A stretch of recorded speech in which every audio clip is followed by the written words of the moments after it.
Georgian architecture existed alongside earlier architectural styles from 1714 to 1830 and reached the height of its popularity between 1790 and 1830s. Simultaneously existing architectural styles is common because it takes time for new styles to flourish and for older styles to fade.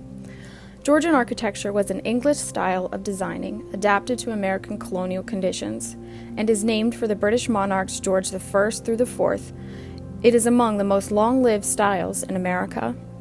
In western Pennsylvania, Georgian architecture is rare, since during this period most of the region was wilderness. However, it had its advantages for newly settled regions, since in the Georgian style, anyone could build a good-looking house without a professional architect by observing simple, orderly traditions. Georgian architecture is characterized by its proportion and balance. Simple mathematical ratios were used to determine the height of a window in relation to its width, or the shape of a room as a double cube. Symmetry, restrained ornamentation, and adherence to classical rules borrowed from ancient Rome were valued. This style declined in popularity in the 1800s, but in the early decades of the 20th century, there was a growing nostalgia for its sense of order, and the style was revived.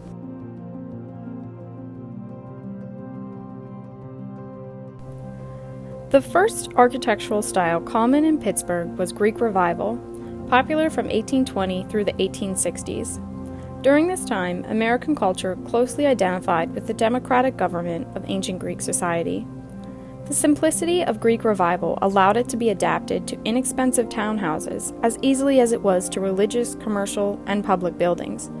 In more formal buildings, this style borrows columns and pediments from ancient Greece. When simplified, Greek Revival emphasized flat, rectangular forms and shallow, pediment-shaped roofs. The style's simple massing and details went along with the sometimes limited materials and resources of more rural areas. Greek Revival was inspired by archaeological excavations and measured drawings of ancient Greek temples. Then, it was developed by America's first trained architects and spread through pattern books that influenced carpenters and builders across the United States. The next style of architecture popular in America can be loosely grouped together under the umbrella term Victorian Architecture.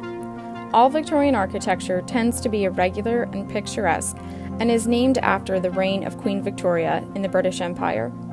Within Victorian architecture, there are about 5 distinct substyles: Gothic, Italianate, Second Empire, Queen Anne, and Romanesque. Gothic has been commonly used for churches since the Middle Ages. However, for a brief period of about 60 years, it was very popular for churches, schools, and houses in America. It is characterized by pointed arches, pointed arch windows, and steeply sloping gable roofs. Italianate architecture is easy to remember because it, more or less, imitated Italian architecture. From 1840 to 1880, this style was very popular, with its symmetrical building structure, low roofline, decorative brackets, and windows capped with hoods. Second Empire architecture was first used in Paris during France's Second Empire, the imperial Bonapartist regime of Napoleon III. After the American Civil War, it grew in popularity in America, especially for elegant city houses. The difference between Italianate and Second Empire is most striking when you notice that Second Empire houses have a mansard roof and often ornate dormer windows.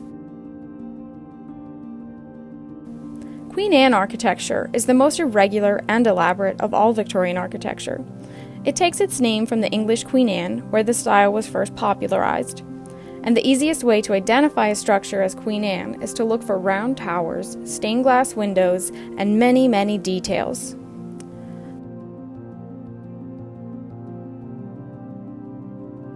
Romanesque, on the other hand, is a style influenced by the European Middle Ages. It became popular in America towards the end of the 19th century, particularly in Pittsburgh, because of architect Henry H. Richardson, who designed the Allegheny Courthouse and Jail. Richardsonian Romanesque buildings, inspired by Richardson's designs, feature round arches and the use of rough stone. This style gives buildings a solid, heavy feeling.